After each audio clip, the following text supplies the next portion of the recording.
আল্লাহ বলছে, আমার নাফরমান বান্দা, তোমাকে আমি কি কি শাস্তি দেব আমি তা ঠিক করে নিয়েছি।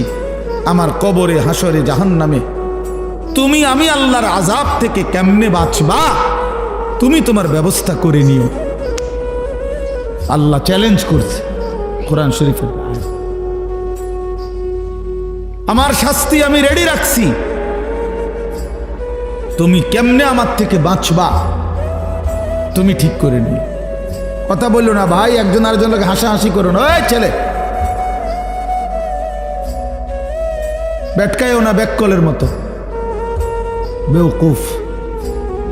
অনেক ছেলে, কারো মানে কিছু আছে, কোনো কাজ হয় না দিলে, যেটাই বলবেন হে হের তামাশা, হ্যাঁ হে ওর জিন্দিগি নিয়ে আছে। যদি বলেন আর তোমারে তো বলতেছে, ও হ্যাঁ ও আমারে নি কয়, আমি তো এই ডকের। আফসোসের ব্যাপার, আফসোসের। অনেক বড় বদনসিব যে নিজের নাফরমানির কথা বলেও, শুনলেও, মনে পড়লেও যার ভিতরে সামান্যতম কোনো অনুশোচনা জাগে না, তার চাইতে বড় লানত আর কিছু হতে পারে। কমপক্ষে তো একটু অনুশোচনা, লজ্জিত অনুভূতি হওয়া উচিত যে হা আমাকেই তো বলছে, আমি তো এমন। আল্লাহ আমাদেরকে বুঝ দান করেন।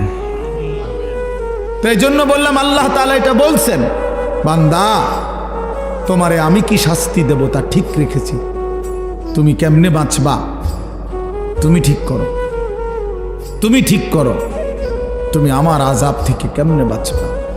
ফাকাইফা তাত্তাকুনা ইন কাফারতুম ইয়াওমান ইয়াজআলুল বিলদানা শিবা।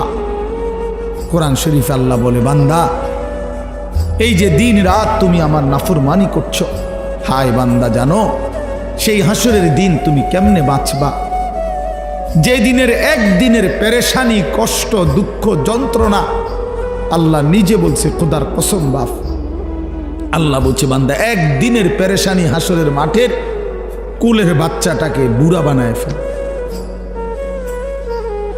একদিনে ইয়াজআলুল বিলদানা শিবা, অর্থ হইল বাচ্চা বুড়া হয়ে যায় একদিনে।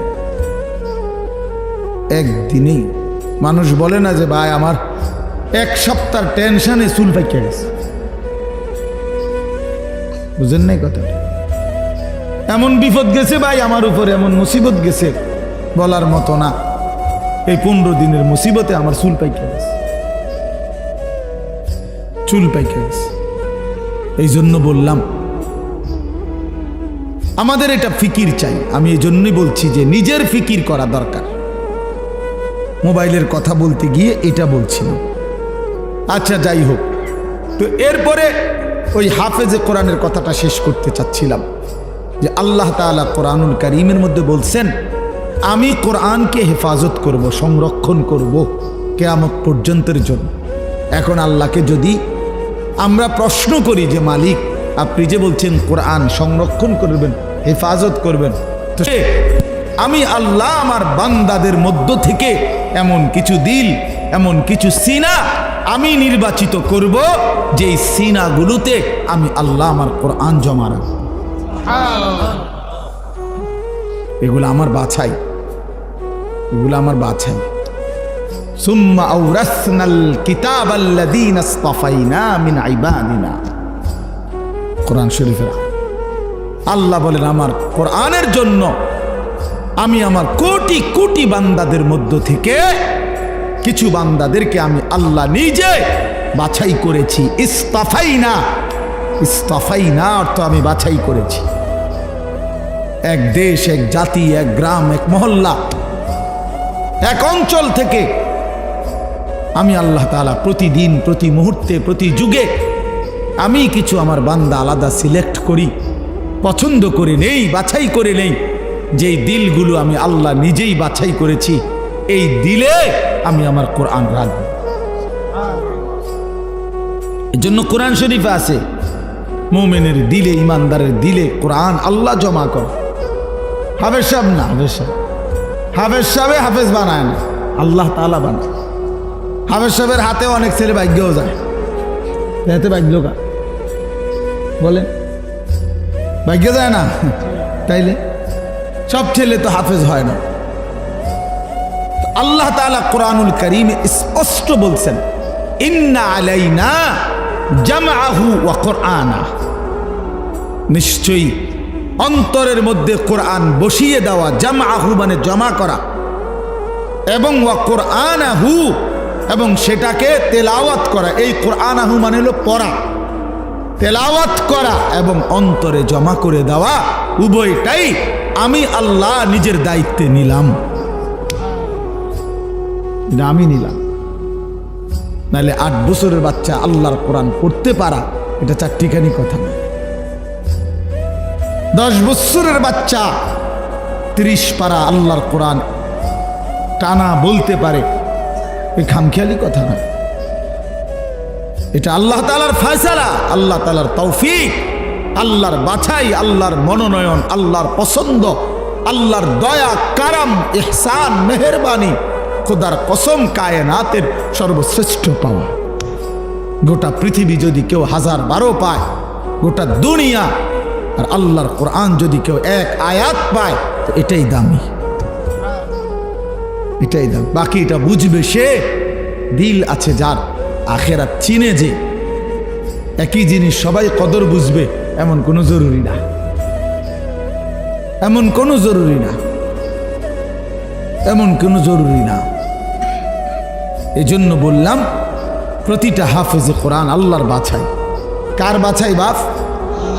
আর সেই মালিক আল্লাহ নিজেই হাসরের দিন যাকে তিনিই বাছাই করে হাফেজ আলেম কোরআন পড়নেওয়ালা বানাইছেন, তারে হাসরের ময়দানে আল্লাহ নিজেই ডাক দিয়ে স্পেশালি বলবেন, ইউকালু লি সাহিবিল কোরআন।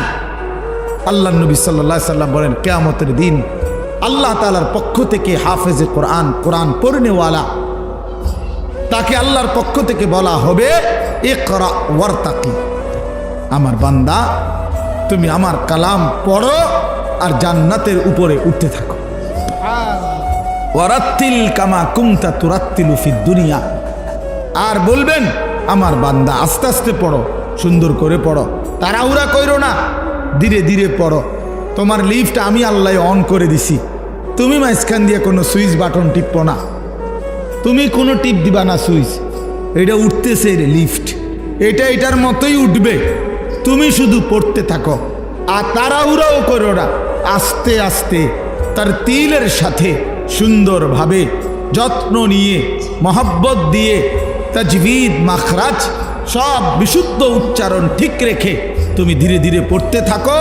তোমার লিফট অন করা আছে, এটা উঠতেছে উঠতেছে উঠতেছে, তো থামবে কখন, থামবে কোথায়? ফাইন্না মানজিলাতাকা ইনদা আখিরি আয়াতিন তাকরাউহা, তোমার তেলাওয়াত যেখানে গিয়ে শেষ হবে, তোমার লিফট স্বয়ংক্রিয়ভাবে সেখানেই থেমে যাবে। ওইটাই তোমার মঞ্জিল, ওইটাই তোমার ঘর, ওইটাই তোমার ফ্ল্যাট, ওইটাই তোমার বাসভবন। হ্যাঁ, 30 পারা কোরআন শেষ করবা তো তুমি 6000-এর চাইতে বেশি তালা পার করে ওইখান থেকে হাত নাড়াইবা যে এই যে ভাই সাহেব আমি এখানে আছি, গ্রামবাসী দেখেন আমি এখানে আছি। এই জন্য কোরআনুল কারীমের হাফেজ অনেক দামি, অনেক দামি। আপনার চোখে এটা একটা সামান্য পাগড়ি, আমাদের চোখে এটা অনেক কিছু, এটা অনেক কিছু। এটা 300 টাকার একটা পাগড়ি না, এটা অনেক বড় সম্মান, অনেক বড় এজাজ, অনেক বড় মর্যাদা। এটা আল্লাহর দান, যালিকা ফাদলুল্লাহ ইউতিহি মান ইয়াশা। আল্লাহ বলছেন এটা আল্লাহ তাআলার অনুগ্রহ, আর তিনি যাকে ইচ্ছে করেন এমন দয়া তিনি তাকে করেন, আল্লাহই করেন, আল্লাহই করেন। এজন্য স্বপ্ন দেখেন, কলিজা দিয়া ভাইবেন, আল্লাহর কাছে দোয়া করবেন যে আল্লাহ আমার সন্তান যেন হাফিজে কোরআন হয়, আমার সন্তানকে আপনি আপনার সেই পছন্দনীয় বান্দাদের অন্তর্ভুক্ত করেন, যাদের জন্য আপনি কোরআন দিবেন, যাদের সিনায় আপনি সিদ্ধান্ত নিছেন আমার ছেলেটাকে সেই দলভুক্ত করে দিয়েন। আমিন। আল্লাহ আমাদেরকে কবুল করে নেন, আমাদের প্রত্যেকের সন্তানকে আল্লাহ তাআলা কোরআন পড়নেওয়ালা বানিয়ে দেন। যেই বাচ্চাগুলো আপনাদেরকে জানাজার নামাজ দেখাইছে, আমাদের সারা বাংলাদেশে আলহামদুলিল্লাহ নুরানি পদ্ধতি এতটা জনপ্রিয় এখন, আমার তো দৃষ্টিতে এখন আর এগুলো কিচ্ছু দেখাইতে হয় না। আলহামদুলিল্লাহ এত বেশি মুসলমান চিনে এখন যে বাচ্চাকে দিন শিখাবে, তো নুরানি পদ্ধতির চাইতে বিকল্প, এর চাইতে সুন্দর চমৎকার কিছু আছে আমার জানা নেই, আর এর চাইতে সুন্দর কিছু জানা নেই। এমন চমৎকার, এমন নিখুঁত উপস্থাপনা আর কোনোখানে নাই, কোনোখানে নাই। একটা একটা করে 3টা চাদর, কোনটা বিছাইলাম, কোনটা আগে দিলাম, কোনটা বামেরটা আগে, ডানেরটা পরে, 3টা বান দিলাম, প্রথম বান মাথায়, এইভাবে নিখুঁত উপস্থাপনা এবং নিখুঁত চমৎকার সুন্দর বলা। নুরানি পদ্ধতির চাইতে আদর্শ পদ্ধতি, চমৎকার পদ্ধতি ছোট বাচ্চাকে দিন শিখানোর, কালেমা শিখানোর, ইসলাম শিখানোর, এর চাইতে আদর্শ কোনো সিস্টেম অন্য কারো কাছে নাই। আলহামদুলিল্লাহ। আমি মদিনা শরীফ মসজিদে নববীতে রাসূলুল্লাহ সাল্লাল্লাহু আলাইহি ওয়াসাল্লামের রওজায়ে আতহার যেখানে, সেই মদিনা শরীফে মসজিদে নববীতে মদিনার বাচ্চারা, ছোট ছোট বাচ্চারা মদিনা শরীফের এই মসজিদে নববীতেই মক্তব পড়ে। ফজরের পরে, আসরের পরে মক্তব আছে, ওইখানে অনেক উস্তাদ আছে, এই আলাদা আলাদা খুঁটির পাশে পাশে উস্তাদরা বসে, আর এই মদিনার সুন্দর সুন্দর ছোট ছোট বাচ্চাগুলা এগুলা পড়তে আসে। আমি অনেক সময় ওগুলোর লগে বসে বসে দেখি এই হজ ওমরায় গেলে। তো আমি নিজে আপনার এরকম বাচ্চা, একবার এক বাচ্চারে বললাম তোমার বইটা দাও, এটা একটু আরবিতে, পায় দিচ্ছে না আমারে। আমি অনেকবার বললাম তোমার এটা দাও আমারে, আমি একটু দেখি। তো তার পাশের ছেলেটা হাসতে হাসতে বলতেছে ওটা ছিঁড়া ছিঁড়া ছিঁড়া দেখে দেয় না, তুমি আমারটা নাও, ওরটা দিতে গেছে।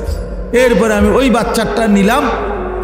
এরপরে প্রথম পৃষ্ঠার দিকে খুলে দেখি এই বাচ্চাদের এই মদিনায় আরবে যে বইটা, কায়দাটা বাচ্চাদের মক্তবের, ওটার মধ্যে একবার স্পষ্ট বড় অক্ষরে লেখা আছে আল কায়দাতুন নুরানিয়া, নুরানি কায়দা। তাও আমি পরে 4 রিয়াল দিয়া এটা কিনে আনছি, আমার কাছে আছে নুরানি কায়দা, মানে এই নুরানি পদ্ধতি।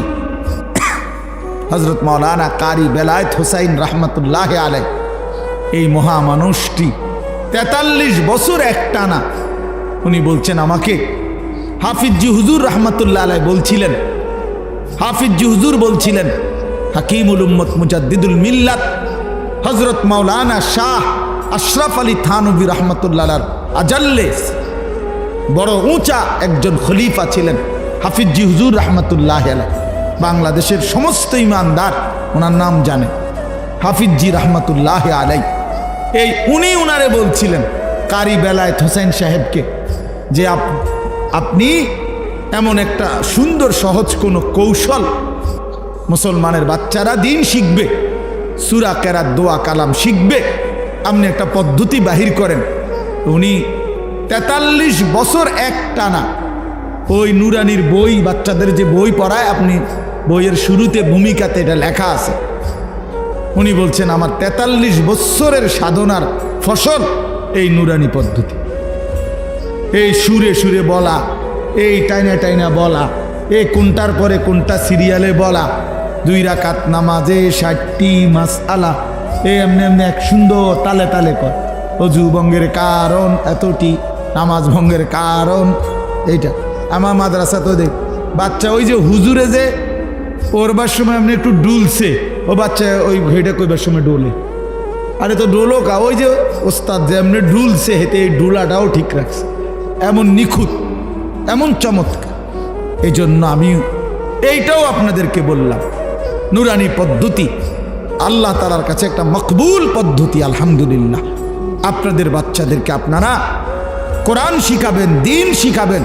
ছোট্টবেলার এই 3 বছরের নুরানি, আমার শায়েখ আল্লামা মুফতি মুশতাকুন নবী সাহেব বলে এই 3টা টিকা 3 বছরে, মানে নুরানির 3টা টিকা দিয়া দিয়েন, মৃত্যু পর্যন্ত আল্লাহকে ভুলবে না, সেজদা ভুলবে না, নামাজ ভুলবে না, সূরা কেরাত আর অশুদ্ধ হবে না, শুদ্ধ হবে। আমার ছোট্ট এই জীবনে, রাগ করেন না, আমার জীবনে আমরাও শত শত জানাজা আমরাও দেখছি, পড়তে গেছি, পড়তে যাই, বহুত মাতবর আইয়া জানাজার টাইমের আগের থেকে রেডি হইয়া থাকে, মাইকটা দূর বক্তব্য দিব হাবাটা 1 মিনিট 1.5 মিনিট। হ্যাঁ, আগের ওয়াক্ত নামাজ পড়ছে কিনা ফরজ সন্দেহ আছে, কিন্তু জানাজার সামনে আগে একবারে রেডি, মানে কুদুর বক্তৃতা দিব এখানে। আপনার এই বক্তৃতা দিতে গিয়ে কুল্লু নাফসিং যায়িকাতুল মাউত, এই বাচ্চা যে পড়লো এইটা অনেকেই পড়ে, মানে এটা কয় আর কি, কইবার সময় যে ডক এটার উচ্চারণ, হ্যাঁ আমি প্রায় আমার সাথে কেউ লোক হাসি, আমি দেখছো চান্দুর নমাজের কি দশা বুঝাইতো যায়। তাই না, যে নামাজ পড়ে সূরা কেরাত যে কিচ্ছু হয় না, এ তো কুল্লু নাফসিন হুন্নাই বুঝা গেছে। আর কি তা আর কি, আমনে তো এইটা যে ডকের আমনে তাব্বাতিয়াদা তো এরুমই, আমনের আত্মাহিয়াত মানে শতভাগ অশুদ্ধ, শতভাগ অশুদ্ধ। বদনসিব বেটা ওই মুসলমান, দুর্ভাগা বেটা, মন্দ কপাল, অভিশপ্ত ওই জীবন মুসলমান।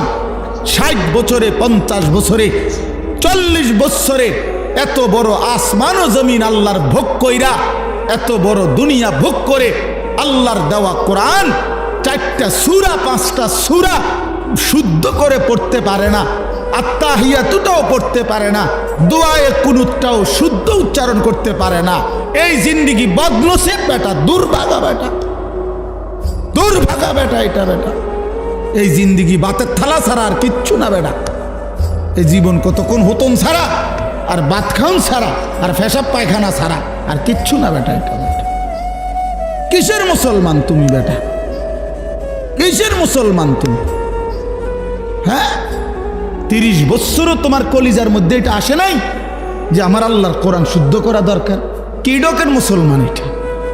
60 বছরের বুড়ো হয়ে গেছে, আজও কোনোদিন কলিজার ভিতরে আসে নাই আল্লাহর কোরআন শুদ্ধ করা উচিত। বইয়া বইয়া সাদওয়ানে শুধু গপ মারে আর হুজুরদের বদনাম করে, অমুক হুজুরের আকিদা বালা না, অমুক হুজুরের আকিদারে কামড়াইছে। আমনের আকিদা একবারে সাদওয়ানে বাইয়া বাইয়া পড়তে আছে, একদম আমনের আকিদা। বইয়া বইয়া বিড়ি খায় আর এনে গপ মারে বইয়া বইয়া, আর বেডির নাচ দেখে, টেলিভিশন দেখে, আর হুজুর ঠিক করে অমুক হুজুরের আকিদা বালা না, তাইনের আকিদা বালা। বিড়ি খান না, এটা কোন আকিদা? এটা বিড়ি খানা, এটা কি আকিদা? সুন্নি আকিদা না ওয়াহাবি আকিদা? কি তাই না বিড়ি খানা? এটা কোনটার পড়ছে? কি সুন্নি জমাতে পড়ছে না ওয়াহাবি জমাতে পড়ছে? কোনটা? কথা বলেন না কেন? এটা কোনটা? হ্যাঁ, আপনি আকিদা টোয়াইতে নাইছেন, আপনি কি বোঝেন মিয়া আকিদা? কি বোঝেন আপনি? আজ পর্যন্ত এই দুর্গন্ধযুক্ত বিড়ি এটাই ছাড়তে পারেন নাই।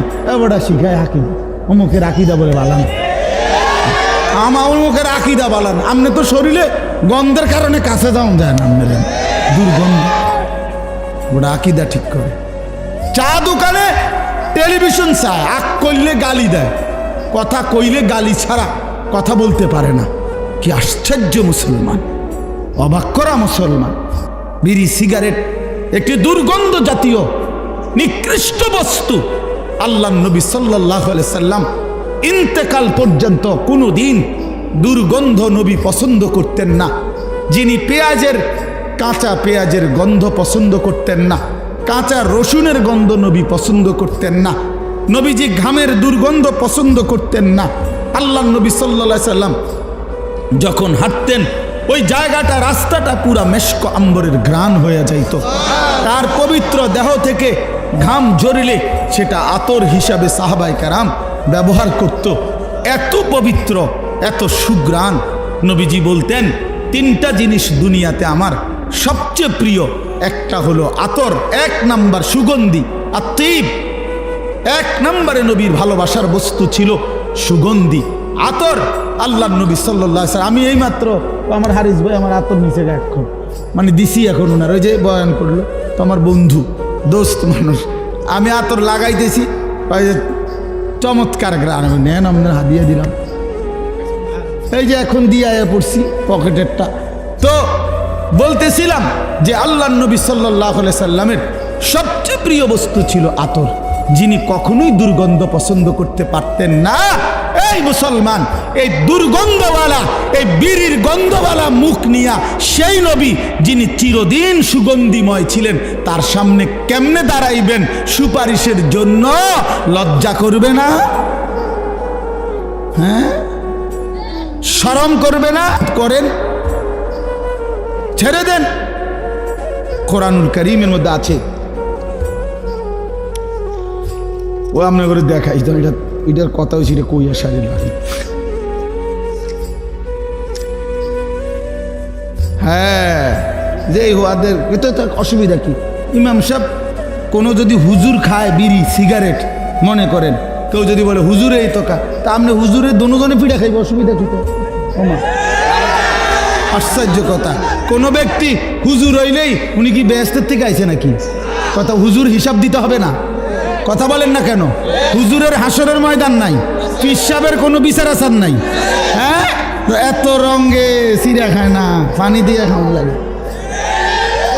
হ্যাঁ জি, হাসরের ময়দানে আমি আনিসুর রহমানকেও হিসাব দিতে হবে, আমনে শ্রোতাকেও হিসাব দিতে হবে। এত এত তামসা না, এত রঙে সিরা খায় না, পানি দিয়ে খাওয়ান লাগে হিসাব। অবশ্যই যে ব্যক্তি এই প্রকাশ্য গুনাহ করে সে ফাসেক।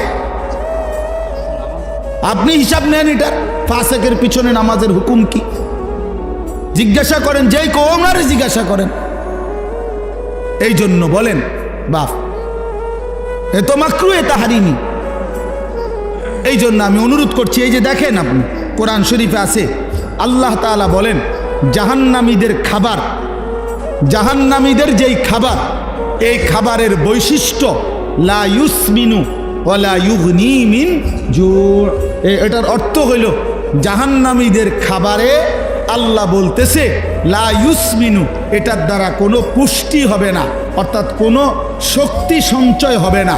আবার ওয়ালা ইউগনি মিন জু, ক্ষুধাও নিবারণ হবে না। তাহলে জাহান্নামীকে যেই খাবার দেওয়া হবে এটার মধ্যে কোনো পুষ্টিও নাই, শক্তিও নাই, আবার ক্ষুধাও নিবারণ হবে না। তো ঠিক বিড়ি সিগারেট এটা পরীক্ষিত, এটার মধ্যে কোনো পুষ্টিও নাই, শক্তিও বৃদ্ধি হয় না, ক্ষুধাও নিবারণ হয় না। তাইলে এটা কি? এটা জাহান্নামী খাবার ছাড়া আর কিচ্ছু হইতে পারে। জাহান্নামীদের খাবার। আগুন কোনো মুমিনের প্রিয় হইতে পারে না। যে কবর চিনে, আখিরাত চিনে মিয়া, যে আল্লাহ রসুলের সামনে দাঁড়াইবে এটা বুঝে, সে আগুন নাকি দিয়া মুখি দিয়া আগুন বাহির করা, এটা কোনো ইমানদারের প্রিয় হইতে পারে না মিয়া। আপনি এটা খানা, আগুন কোনো খানা মিয়া? কথা বলেন না কেন? আগুন খানা, তা আগুন এটা কিতা? এটা 7 আপ তো, এটা কিতা? এটা তো কোনো পানিও না। এটা কি আইটেম? একটা কিছু তো হইব, হয় এটা খানা হইব, না এটা ফানি হইব। এটা তো ফানিও না, খানাও না, তো এটা কিতা? এটা কি? এটা ছি ছি ছি, লজ্জা থাকা উচিত, হায়া থাকা উচিত। আর নয়তো আপনাদের কাছে কোনো যুক্তি থাকলে বলেন যে এটা হুজুর খানাও না, এটা পানিও, এইটাও না, এটাই একটা, তো এটা কিতা? বলে না কিতাও না, এটা কিতাও না, মানে ওটা কই থাকতো না, কি করবো এটারে? আস্তাগফিরুল্লাহ। যাই হোক, আমি এটা প্রসঙ্গ আসছে দেখে লম্বা করলাম আর কি। এই জন্য আপনাদের কাছে বললাম আমরা এটা ভাবা উচিত, আমরা এটা ভাবা উচিত। দয়া করে প্রত্যেকেই আপনাদের কাছে অনুরোধ করছি, আমার বলার উদ্দেশ্য ছিল এই কথাটা, যে বাচ্চাটাকে 3টা বছর নুরানি পড়াবেন, আল্লাহর কোরআন শিখাবেন, শুদ্ধ কোরআন পড়াবেন। বাপ দেখবেন তার আখিরাত সুন্দর হবে, তার দুনিয়াটা সুন্দর হবে, সে 5 ওয়াক্ত নামাজ শুদ্ধভাবে পড়তে পারবে। আল্লাহ তাআলা আপনাদেরকে তৌফিক দান করেন, আল্লাহ আপনাদেরকে তৌফিক দান করেন, আল্লাহ আপনাদেরকে কবুল করে নেন। আপনাদের এই মাদ্রাসা, আমার প্রিয় ভাই মাওলানা মুকাম্মেল ভাই, আমার সাথী, আমার বন্ধু মানুষ, আমরা দিন রাত দাওয়াত ও তাবলীগের কাজে, অথবা আমাদের কওমি মাদ্রাসা সংগঠন আছে পুরা বুড়িচং উপজেলা ব্যাপী, আমাদের এই সংগঠনের সব কাজে কর্মে আমরা একসাথে থাকি চলি। এই জন্য এই মাহফিল আজকে আমার মাদ্রাসার মাহফিল ছিল।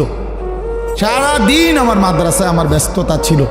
একেবারে সকাল ফজরের পর থেকে নিয়ে এখানে আসা পর্যন্ত আমি টানা কাজ করছি মাদ্রাসায়। একবার মহিলাদের মজলিস হয়েছে সকাল 10টা থেকে আপনার 4:30 আসর পর্যন্ত। কিশোর যুবকদের জন্য ইসলাহি মজলিস হয়েছে প্রায় 600-র মতো, একদম এন্ট্রিভুক্ত 600-র মতো 30 বছরের নিচে ছেলে আজকে আমাদের এই মজলিসে বয়ানে ছিল আমাদের মাদ্রাসায়। আসরের পর থেকে আবার বয়স্কদের মজলিস হয়েছে, ওইখানে আমি প্রায় 9টা পর্যন্ত বয়ান করে এরপরে এশার নামাজ পড়ে এখানে আসছি। তো উদ্দেশ্য হইল মূলত ভালোবাসার টানে আসা। মাঝখানে একবার আসতে পারি নাই, অনেক এটা নিয়ে মোকাম্মেল বাইরে জবাবদিহি করতে হয়েছে, বহুত কিছু তো আপনাদের এখানে আমার আশা। আমি 2টা ছেলেদের এই বিষয়টা বললাম, এই বাচ্চাদের এই উপস্থাপনা। রাত না হইলে আমি আরও ধীরে সুস্থে দেখতাম, কিন্তু রাত হয়ে গেছে দেখে আমি তাড়াহুড়া করছি। কিন্তু চমৎকার উপস্থাপনা এটা। আপনারা চেষ্টা করবেন আপনাদের বাচ্চাদেরকে দিন শিখাইতে, বলেন ইনশাআল্লাহ। এবার আমার শেষ কথা হলো, আপনাদের কাছে আমি কোরআনুল কারীমের যে আয়াতটা পড়ছি এই আয়াতের উপর আর শেষ আর 10টা মিনিট আর একটা কথা বললেই আমার কথা শেষ ইনশাআল্লাহ। সেটা হলো, আমরা এখানে যারা বসছি বাপ, আমরা মুসলমান, বলেন আমরা মুসলমান কিনা? আমরা মুমিন। এই মুমিনের জীবনের, মুসলমানের জীবনের বাপ, জীবনের মূল টার্গেট, আমাদের জীবনের প্রথম টার্গেট আখেরাত। আখেরাত বলেন কি? এটা ইনসাফের কথা বাপ। আমাদের জীবনের প্রথম টার্গেট আখেরাত। আখেরাত আমাদেরকে আল্লাহ তাআলা বানাইছেন আখেরাতের জন্য, আমাদেরকে দুনিয়া দিবে না বাপ। ইমানদারের জন্য দুনিয়া না, ইমানদারের জন্য শুধুই আখেরাত। আল্লাহ তাআলা বলছে, বান্দা দুনিয়া আমি তোমাদেরকে যৎসামান্য যাই দিচ্ছি চলনসই, তবে আমি না আখেরাতে অনন্তকালের জান্নাত পুরাটা তোমাদেরকে দিয়ে দেব। কোনো কাফের বেঈমান, কোনো মুশরিক, কোনো নাস্তিক মুরতাদ, কোনো বেঈমান, কোনো হিন্দু বৌদ্ধ ইহুদি খ্রিস্টান, কোনো মুরতাদ নাস্তিক মৃত্যুর পরে আখেরাতের অনন্ত জীবনে এক ঢোক পানিও মিলবে না, এক লোকমা খাবারও মিলবে না। আখেরাত অনন্তকালের জান্নাত শুধুই তোমাদের জন্য। উইদ্দাত লিল মুত্তাকিন, আল্লাহ তাআলা বলছে জান্নাত বানানোই হয়েছে মুত্তাকিদের জন্য। আ'দাদতু লিইবাদিয়াস সালিহিন, আল্লাহ বলেন আমার নেককার বান্দাদের জন্যই আমি আল্লাহ জান্নাত বানিয়েছি। ইন্নাল আবরারা লাফি নাঈম, আল্লাহ বলেন নিশ্চয়ই আমার নেককার বান্দাগণই থাকবে নিয়ামতে ভরা জান্নাতে। ইন্নাল মুত্তাকিনা ফি জান্নাতিন ওয়া উয়ুন, আল্লাহ বলে নিশ্চয়ই আমার মুত্তাকি বান্দারা তারা জান্নাতের মধ্যেই থাকবে, ঝর্ণা ধারা বেষ্টিত থাকবে, ঝর্ণা বেষ্টিত থাকবে। ইন্নাল মুত্তাকিনা ফি মাকামিন আমিনিন, এরকম বহু আয়াত। আল্লাহ বলছে আমি নেককার তোমাদেরকে জান্নাত দেব, ইমানদার তোমাদেরকে জান্নাত দেব, মোমেন তোমাদেরকে জান্নাত দেব, মুত্তাকি হলে জান্নাত দেব। তার মানে আখেরাতের বিষয়টা আল্লাহ তাআলা আমাদের জন্যই নির্ধারণ করেছেন। দুনিয়া আল্লাহ তাআলা, প্রিয় ভাই বাপ, ইনসাফের সাথে একটা কথা মনে রাখেন, ছেলেরা বন্ধু তোমরাও মনে রাখো বাপ, আমরা 200 কোটি মুসলমানও যদি খোদার কসম রাত দিন যদি আমরা মেহনত করি দুনিয়া অর্জনের জন্য, পরিশ্রম করি, মাথার ঘাম পায়ে ফেলে যদি আমরা দুনিয়ার কর্ম সবাই মিলে করি, দিবানিশি 200 কোটি মুসলমানে মিলে কেউ অলসতা না করে, তারপরেও আল্লাহর কসম, রব্বে কাবার কসম, কাফের বেঈমানদের সমপরিমাণ দুনিয়া আমাদের মিলবে না। এটা দিত না মালিকের ওয়াজ, যিনি দেউই না উনি কইতে আছে আমি দিতাম না, তো ওই জোরাজোরি করে কি লাভ? আপনি পারতেন না তো। আল্লাহ বলছে আমি বান্দা আমি দেব না, আমি মোমেনকে দুনিয়া দেব না পুরা। ওয়াদারনি ওয়াল মুকাদ্দিবিনা উলিন নি'মাতি ওয়া মাহহিলহুম কালিলা, আল্লাহ বলছে শোনো বান্দা ইমানদার, এই আমার ইমানদার বান্দা, মিথ্যাবাদী নাফরমানদের জন্য অল্প কিছু সময়ের জন্যে দুনিয়াটা ছেড়ে দাও। ওয়াদারনি, আমার ছেড়ে দাও বান্দা, আমি তাগরে একটু দুনিয়াটা দেই, কটা ভাত খাওয়াইতে লইছি, দুগা ভাত খাওয়াইতে দাও। কদ্দুর বাদগ্রস্ত একটা বিল্ডিং, একটা মোটরসাইকেল, একটা প্রাইভেট কার, কতক্ষণ এই বেড়া বেড়ির দফাদফি ফালাফালি করতে দাও বান্দা। কত 60 বছর, 65 বছর, 70 বছর বান্দা এরূপ করো কা? 60-70 বছরের লেগা দুনিয়া করে ছেড়ে দাও। অনন্তকালের জান্নাত আমি তোমাদেরকে দিয়ে দেব। আখেরাতে গেলে দেখবা, আহা, কোরআন শরীফে আছে, খোদার কসম বাপ, নাফরমানকে জিজ্ঞেস করা হবে, হে বেঈমান, দুনিয়ায় কতক্ষণ ছিলা? ছিল তো 60 বছর, 70 বছর, কিন্তু আখেরাতের দৃশ্য দেখে সে বলবে লাবিসনা ইয়াওমান আও বা'দা ইয়াওমিন, হায় মাওলা, হয়তো একদিন ছিলাম অথবা একদিনের অর্ধেক বা কিছু অংশ ছিলাম। 60 বছরের দুনিয়া তার কাছে একদিনও মনে হবে। হাদিসের মধ্যে আছে, বিশ্বাস করেন বাপ, আমি নিজে পড়ছি, পড়াইছি, আল্লাহ নবী সাল্লাল্লাহু আলাইহি সাল্লাম বলছেন, কোন নাফরমান যে মৃত্যু পর্যন্ত দুনিয়াতে কোনো দিন 1 মিনিটের জন্য দুঃখ দেখে নাই, সুখের সাগরে ছিল, কোনো দিন দুঃখ পায় নাই এমন, অথচ নাফরমান পাপী, আল্লাহ তাআলা ফেরেশতাকে বলবে, আমার এই নাফরমান বান্দাকে জাহান্নামের বাহিরটা একটু হাঁটাইয়া আনো, আর জাহান্নামের একটা দরজার সামনে একটু দাঁড় করাইও। 1 মিনিট কদ্দুর খাড় করাইবা, ভিতরে না, দরজার সামনের থেকে নিয়ে আসবা।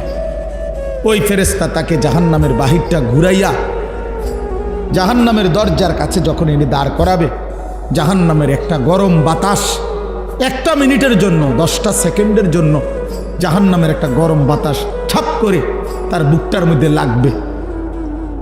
এরপরে ফেরেশতা তারে নিয়ে আসবে। আনার পরে হাসরের মাঠে, প্রিয় বাপ, প্রিয় সন্তান আমার, ছেলেরা আমার, আল্লাহর কসম নবীজি বলছে, আল্লাহ পাক তখন ওই সুখে ভরা নাফরমান ব্যক্তিটাকে জিজ্ঞেস করবে, আমার বান্দা, দুনিয়াটা তো বড় সুখে আরামে নিশ্চিন্তে কাটাই আসছো, ঠিক না?